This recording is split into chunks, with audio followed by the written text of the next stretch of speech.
একই ফ্লাইটে পাশাপাশি সিটে বসা দুই যাত্রী, একজন দামি ব্র্যান্ড আর অহংকারে মরা সফল ডাক্তার, আর অন্যজন সাধারণ এক যুবক যাকে দেখে মনে হচ্ছিল সে ভুল করে এই সিটে এসে বসেছে। মাঝ আকাশে মেয়েটি সেই যুবককে নিয়ে চরম উপহাস করল। ভাবতেও পারেনি যা সাধারণ পোশাক দেখে সে তাকে অযোগ্য বলছে। একটু পরেই ওটির ভেতরে সেই মানুষটির হাতের ইশারায় তার পুরো কেরিয়ার থমকে যাবে। কি এই সাধারণ যুবক, আর কেন অপারেশন থিয়েটারে তাকে দেখে মেয়েটির পায়ের তলার মাটি সরে গেল? আজ আমরা শোনাব ডাক্তার সৌরভ এবং সুনিধির এমন এক জীবন বদলে দেওয়া গল্প, যা দেখার পর আপনি কোনো মানুষকে বিচার করার আগে অন্তত 10 বার ভাববেন। শেষ পর্যন্ত দেখুন, কারণ গল্পের টুইস্ট আপনার চোখের কোণে জল এনে দেবে। কিন্তু ভিডিও শুরু করার আগে ভিডিওটিতে একটি লাইক দিয়ে আমাদের চ্যানেলটি অবশ্যই সাবস্ক্রাইব করুন এবং কমেন্টে জানাতে ভুলবেন না আপনারা কে কোথা থেকে আমাদের এই ভিডিওটি শুনছেন। তো চলুন, দেরি না করে শুরু করা যাক আজকের গল্প। বন্ধুরা, এক সকালে মুম্বাই বিমানবন্দরে বেশ ভিড় ছিল। লোকজন নিজ নিজ টিকিট ও পরিচয়পত্র নিয়ে লাইনে দাঁড়িয়েছিল। কারো মুখে বিজনেস ক্লাসে যাওয়ার গর্ব ছিল, তো কেউ ইকোনমি সিট পেয়েও খুশি ছিল। আর এই ভিড়ের মধ্যে এক যুবক শান্ত পায়ে হাঁটছিল। হালকা নীল রঙের সাধারণ শার্ট, সাদা জিন্স, পায়ে সাধারণ জুতো আর কাঁধে পুরনো ব্যাগ। মুখে কোনো আড়ম্বর নেই, কিন্তু চোখে এমন গভীরতা যেন সে জীবনকে খুব কাছ থেকে দেখেছে। তার নাম ছিল ডক্টর সৌরভ মালহোত্রা। পৃথিবী তাকে অন্য নামে চিনত, কিন্তু এখানে কেউ জানত না যে এই ব্যক্তিটি চিকিৎসা জগতের শীর্ষ 10 জন হার্ট সার্জনের একজন। সেই ডাক্তার যার সার্জারির জন্য বড় বড় শিল্পপতিরা মাসের পর মাস অপেক্ষা করেন। সেই ডাক্তার যার নামে মেডিকেল কনফারেন্স হল ভরে যায়। কিন্তু আজ সে জেনে বুঝে ইকোনমি ক্লাসের টিকিট নিয়ে এসেছে, কারণ সে মানুষের আসল চিন্তাভাবনা দেখতে পছন্দ করত। সে এটা জানতে ভালোবাসত যে পরিচয় ছাড়া মানুষ একজন মানুষকে কিভাবে মূল্যায়ন করে। সেদিন সকালেই রাতে তার কাছে একটা ফোন এসেছিল তার পুরনো কলেজ বন্ধু করণের, যার কণ্ঠস্বর কাঁপছিল। সৌরভ, বাবার অবস্থা খুব খারাপ, হার্টের বড় সার্জারি। ডাক্তাররা বলছেন ঝুঁকি আছে, তুই যদি আসিস তবে হয়তো একটা আশা তৈরি হবে। আর সৌরভ 1 সেকেন্ডও না ভেবে টিকিট বুক করে নিল। সে শুধু এতটুকুই বলেছিল, আমি আসছি, কারণ তার কাছে বন্ধুত্বের স্থান পদের চেয়ে বড় ছিল এবং মানবতা খ্যাতির চেয়েও। ফ্লাইট মুম্বাই থেকে চেন্নাই যাচ্ছিল, কারণ সেখানেই করণের বাবা ভর্তি ছিলেন। সৌরভদার 18A সিটে গিয়ে বসল। জানলা দিয়ে বাইরের রানওয়ে দেখতে লাগল। সে আকাশ দেখতে সব সময় পছন্দ করত, কারণ আকাশ সবাইকে সমান জায়গা দেয়। ঠিক তখনই হাই হিল স্যান্ডেলের শব্দ তার কাছে এসে থামল এবং একটি কঠোর কিন্তু আত্মবিশ্বাসী কণ্ঠস্বর ভেসে এলো, এক্সকিউজ মি, এটা 18B, আমার সিট। সৌরভ ওপরের দিকে তাকালো। সামনে এক অত্যন্ত সুসজ্জিতা যুবতী দাঁড়িয়েছিল। ব্র্যান্ডেড পার্স, দামি ঘড়ি, স্টাইলিশ চশমা আর হাতে ভাঁজ করা সাদা কোট। মুখে তেজ, কিন্তু সেই তেজে এক মৃদু অহংকার ছিল। তার নাম ছিল ডক্টর সুনিধি চৌধুরী। সে সেই মাল্টি স্পেশালিটি হাসপাতালেই কার্ডিয়াক স্পেশালিস্ট ছিল, যেখানে সৌরভকে সার্জারির জন্য ডাকা হয়েছিল। কিন্তু সে এটা জানত না। সুনিধি বসল এবং বসেই সৌরভকে মাথা থেকে পা পর্যন্ত দেখল।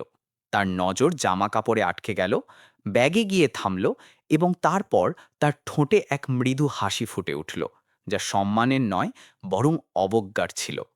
সে নিজের ফোন বের করল এবং জেনে বুঝে উঁচু গলায় তার বন্ধুর সাথে কথা বলতে লাগল।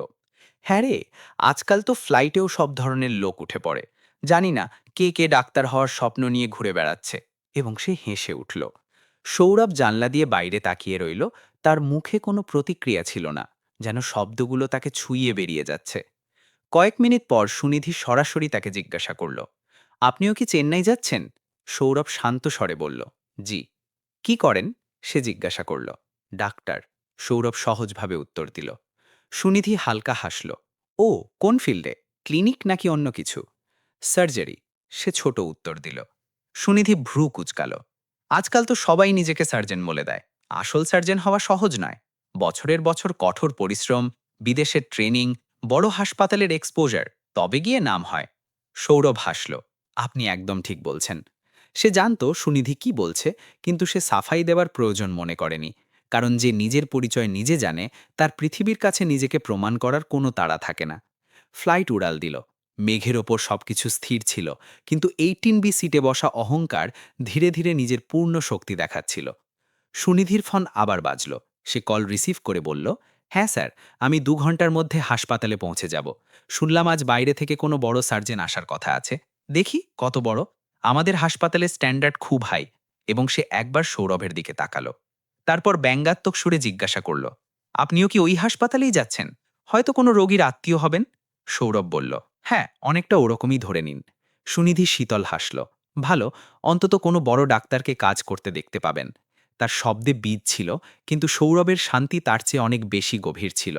সে শুধু একটি কথাই বলল, শেখার সুযোগ সব জায়গাতেই পাওয়া যায়। সুনিধির কাছে তার এই শান্ত থাকাটা আরও বেশি খচখচ করছিল। তার মনে হচ্ছিল সে কেন পাল্টে জবাব দিচ্ছে না, কেন নিজেকে প্রমাণ করছে না। আর সম্ভবত এটাই ছিল তার সবচেয়ে বড় শক্তি। কিছুক্ষণ পর সে আবার জিজ্ঞাসা করল, তা আপনি পড়াশোনা করেছেন কোথায় থেকে? সৌরভ মৃদু হেসে বলল, এখান থেকেই, ওখান থেকেই, এবং আবার জানলার দিকে তাকাতে লাগল, যেন সে অন্য কোনো জগতে আছে। সুনিধি মাথা ঝাঁকালো এবং মনে মনে ঠিক করে নিল যে এই লোকটি শুধু গল্প বানাচ্ছে। ফ্লাইট চেন্নাইয়ে নামল। মানুষ নামতে লাগল। সুনিধি দ্রুত পায়ে এগিয়ে গেল। বাইরে হাসপাতালের পাঠানো গাড়ি তার জন্য অপেক্ষা করছিল। সে তাতে বসে চলে গেল এবং একবারও পিছন ফিরে দেখল না। ওদিকে অন্যদিকে আরেকটি গাড়ি এলো। ড্রাইভার এদিক ওদিক তাকিয়ে ফোনে বলল, স্যার, আপনি কি পৌঁছে গেছেন? সৌরভ এগিয়ে এলো। হ্যাঁ, আমি। ড্রাইভার তৎক্ষণাৎ সোজা হয়ে দাঁড়াল। স্যার, পুরো হাসপাতাল আপনার জন্য অপেক্ষা করছে। সৌরভ মৃদু হাসল এবং গাড়িতে বসে পড়ল। তার চোখে কোনো জয়ের ভাব ছিল না, ছিল শুধু দায়িত্ববোধ। কারণ আসল পরীক্ষা এবং শুরু হতে চলেছে। আর সে জানত না যে কয়েক ঘন্টা পর সেই মেয়েটি যে তাকে ইকোনমি সিট দিয়ে বিচার করেছিল, সেই অপারেশন থিয়েটারে তার সামনে দাঁড়িয়ে থাকবে। হাসপাতালের বাইরে তখন অদ্ভুত এক দৌড়ঝাঁপ ছিল, যেন কোনো বড় সিদ্ধান্ত হতে চলেছে। রিসেপশনে দাঁড়ানো লোকজন বারবার ঘড়ি দেখছিল। আইসিইউর বাইরে করণের মা কেঁদে কেঁদে ভগবানের কাছে প্রার্থনা করছিলেন, আর করণ নিজে দেওয়ালের সাথে হেলান দিয়ে দাঁড়িয়েছিল। তার চোখে ভয় স্পষ্ট দেখা যাচ্ছিল, কারণ অপারেশন ছোট ছিল না। হার্টের সেই জটিল সার্জারি ছিল যাতে সামান্যতম ভুলও প্রাণ কেড়ে নিতে পারত। আর এই উত্তেজনার মাঝে হাসপাতালের প্রধান ফটকে সেই গাড়িটি এসে থামল, যাতে সৌরভ বসেছিল। ড্রাইভার দরজা খুলল, কিন্তু সৌরভ কোনো ভিআইপির মতো না নেমে একদম সাধারণ মেজাজে পা রাখল, যেন সে বিশেষ কেউ নয়, শুধু নিজের কাজ করতে আসা একজন ডাক্তার। সে এক মুহূর্ত আকাশের দিকে তাকাল, গভীর শ্বাস নিল এবং ভেতরে চলে গেল। ওদিকে ভেতরে করিডরে ডাক্তার সুনিধি দ্রুত কর্মীদের নির্দেশ দিচ্ছিল, ওটি তৈরি তো? সব রিপোর্ট রাখা আছে? বাইরে থেকে যে সার্জন আসছেন তাকে কেসের পুরো ব্রিফ দিতে হবে। এখানে কোনো ভুল হওয়া চলবে না। তার তখনও কোনো ধারণা ছিল না যে কয়েক মিনিটের মধ্যে তার জগৎ বদলে যেতে চলেছে। রিসেপশন থেকে খবর এলো ডাক্তার সৌরভ মালহোত্রা এসে গেছেন। সুনিধির নাম শুনে হালকা ভ্রূম কুঁচকাল, কিন্তু বিশেষ গুরুত্ব দিল না। তার মনে হলো কোনো সিনিয়র ডাক্তার হবেন। সে ফাইল নিয়ে ওটির বাইরে দাঁড়িয়ে রইল। তখনই করিডোরের অন্য প্রান্ত থেকে পায়ের আওয়াজ পাওয়া গেল। সুনিধি মাথা তুল এবং তার হৃৎপিণ্ড যেন এক মুহূর্তের জন্য থেমে গেল। সেই সাধারণ শার্ট পরা লোকটা, সেই শান্ত মুখ, সেই ইকোনমি সিটের হাসি দেওয়া ডাক্তার এখন হাসপাতালের ডিরেক্টরের সাথে ভেতরে আসছেন। ডিরেক্টর এগিয়ে এসে বললেন, ডাক্তার সুনিধি, আলাপ করুন। ইনি হলেন ডাক্তার সৌরভ মালহোত্রা, বিশ্বের শীর্ষ 10 জন হার্ট সার্জনের একজন। আজকের সার্জারি তিনিই করবেন। সুনিধির হাত থেকে ফাইলটা প্রায় পড়েই যাচ্ছিল। তার কানে ফ্লাইটের প্রতিটি কথা প্রতিধ্বনিত হতে লাগল। আজকাল তো সবাই নিজেকে সার্জন বলে দেয়। স্ট্যান্ডার্ড হাই, বাইরের লোকদের সুযোগ কম পাওয়া যায়। তার চোখ নিচু হয়ে গেল, কিন্তু সৌরভের মুখে সেই একই শান্তি ছিল, যেন কিছুই হয়নি। সে শুধু বলল, এর ডিটেলস দিন, সময় কম। তার গলায় কোনো খোঁচা ছিল না, কোনো কটাক্ষ ছিল না, ছিল শুধু দায়িত্ববোধ। ওটির দরজা বন্ধ হল। ভেতরে কড়া আলো, মেশিনের শব্দ, মনিটরে চলা হৃৎস্পন্দনের রেখা, আর মাঝখানে অপারেশন টেবিলে শুয়ে করণের বাবা। সৌরভ হাত ধুলেন, গ্লাভস পরলেন এবং পুরো টিমকে শান্ত স্বরে বোঝালেন, আমরা প্রথমে ব্লকেজ ক্লিয়ার করব, তারপর ভালভ রিপেয়ার করব। সবাই ফোকাস রাখুন, ঘাবড়ানোর কোনো জায়গা নেই। সুনিধি অ্যাসিস্ট্যান্ট হিসেবে দাঁড়িয়েছিল, কিন্তু তার হাত হালকা কাঁপছিল। সৌরভ তার দিকে তাকালেন এবং খুব ধীরে বললেন, সার্জারিতে হাত নয়, মস্তিষ্ক আর ধৈর্য কাজ করে। নিজের উপর ভরসা রাখুন। সেই একটা বাক্য তাকে ভেতর পর্যন্ত কাঁপিয়ে দিল। যাকে সে অপমান করেছিল সেই আজ তাকে সামলাচ্ছে। অপারেশন শুরু হলো। প্রতিটি কাট সঠিক, প্রতিটি সেলাই মাপ মতো, প্রতিটি নির্দেশ স্পষ্ট। 3 ঘন্টা পর্যন্ত পুরো ওটি শ্বাস রোধ করে দাঁড়িয়ে রইল। বাইরে করণের মা কাঁদতে কাঁদতে অজ্ঞান হয়ে গিয়েছিলেন। কর্মীরা তাকে সামলাচ্ছিল। করণ বারবার দরজার দিকে তাকাচ্ছিল। হঠাৎ মনিটরের লাইন এক মুহূর্তের জন্য সোজা হয়ে গেল। ডাক্তার, কেউ একজন ঘাবড়ে গিয়ে বলল। ঘরে নিস্তব্ধতা। সুনিধির হৃৎস্পন্দন থেমে যাওয়ার উপক্রম, কিন্তু সৌরভের কণ্ঠস্বর ছিল স্থির, কনসেন্ট্রেট। এখনও কিছু শেষ হয়ে যায়নি। সে দ্রুত ব্যবস্থা নিল, ইঞ্জেকশন দিল, পদ্ধতি বদলাল। কয়েক সেকেন্ড এমনভাবে কাটল যেন পুরো জীবন ওখানেই থমকে গেছে। তারপর মনিটরে হালকা নড়াচড়া হলো, একটা বিপ, তারপর দ্বিতীয়টা, আর তারপর নিয়মিত হৃৎস্পন্দন, স্টেবল। সৌরভ গভীর শ্বাস নিয়ে বলল, সার্জারি সফল হয়েছে। যখন দরজা খুলল এবং সৌরভ বাইরে এলো, করণ দৌড়ে তার সামনে চলে এলো। তার চোখে জল ছিল। ভাই, তুই বাবাকে বাঁচিয়ে নিলি। সৌরভ তাকে জড়িয়ে ধরল। বন্ধুত্বে ধন্যবাদ বলতে হয় না। সুনিধি একটু দূরে দাঁড়িয়ে এসব দেখছিল। তার ভেতরে কিছু একটা ভেঙে চুরমার হয়ে যাচ্ছিল, তার অহংকার। সেই রাতে হাসপাতালে আলোচনা ছিল শুধু একটি নাম নিয়ে, ডাক্তার সৌরভ মালহোত্রা। কিন্তু সৌরভের মুখে কোনো অহংকার ছিল না। সে নার্সদের সাথেও ততটাই নম্রভাবে কথা বলছিল যতটা ডিরেক্টরের সাথে। সুনিধি প্রথমবার অনুভব করল যে আসল উচ্চতা পদ দিয়ে নয়, ব্যবহার দিয়ে হয়। সন্ধ্যায় যখন সব শান্ত হল, সে ধীরে ধীরে তার কাছে এলো। তার গলা কাঁপছিল। ডক্টর সৌরভ, আমি আপনাকে কিছু বলতে চাই। সৌরভ তার দিকে তাকালেন। জি? সুনিধির চোখে জল চলে এলো। আমি ফ্লাইটে আপনাকে না জেনেই বিচার করেছি, আপনার অপমান করেছি। আমার মনে হয়েছিল আমি আপনার চেয়ে শ্রেষ্ঠ। কিন্তু আজ বুঝলাম যে আমার চিন্তাভাবনা কতটা ক্ষুদ্র ছিল। আমাকে ক্ষমা করে দিন। করিডোরে হালকা নিস্তব্ধতা ছিল।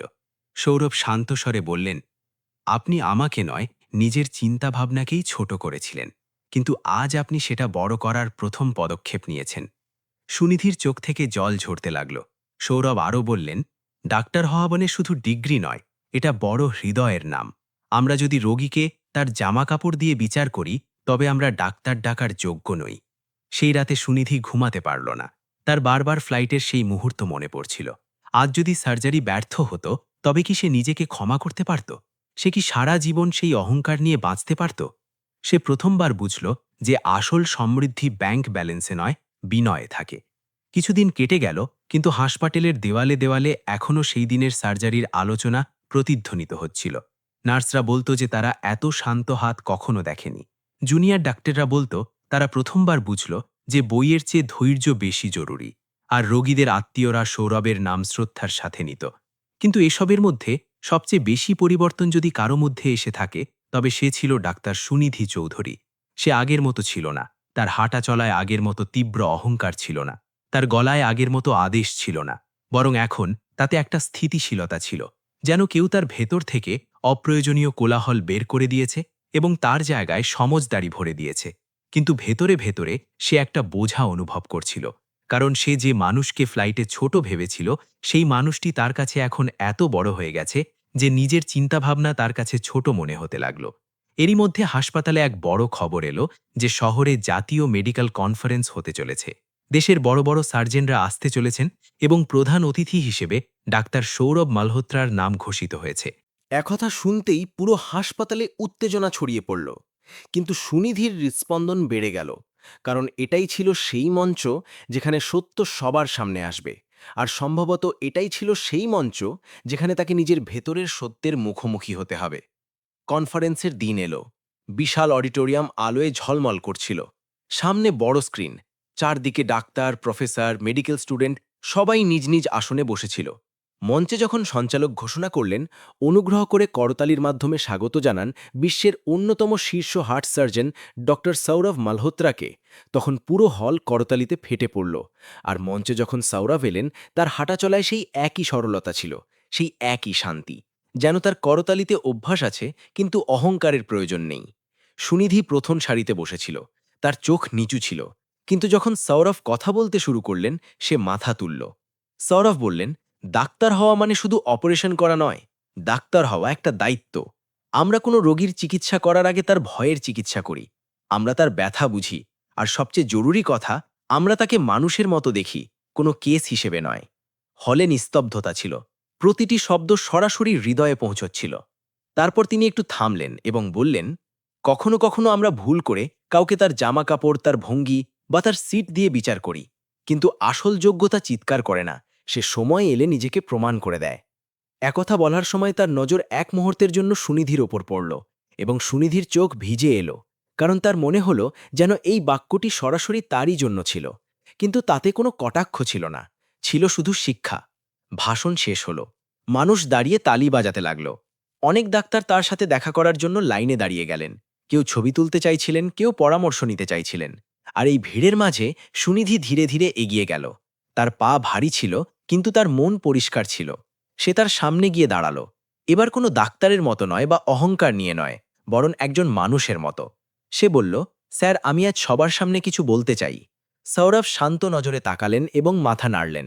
সুনিধি মাইক নিল। পুরো হল তার দিকে তাকাতে লাগল।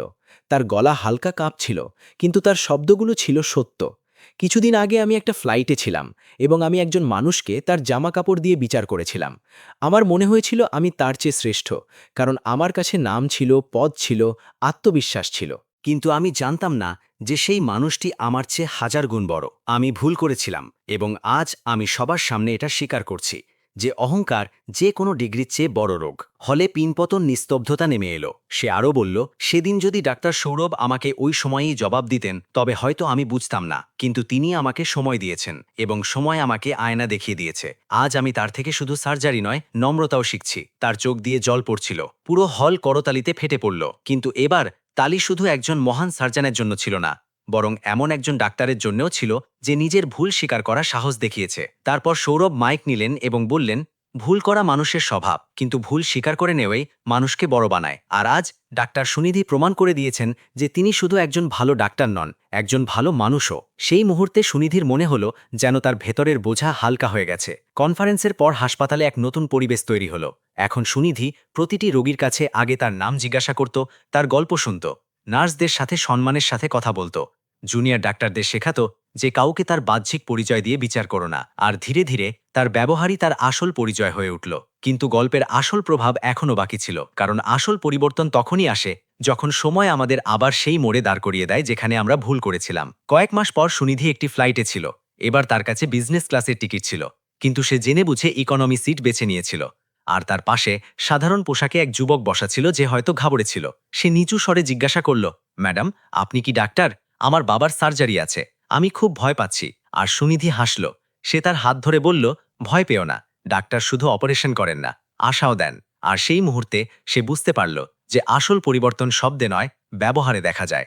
বন্ধুরা, ডাক্তার সৌরভ আর সুনিধির এই গল্প আমাদের জীবনের এক কঠিন ধ্রুব সত্যের মুখোমুখি দাঁড় করিয়ে দেয়।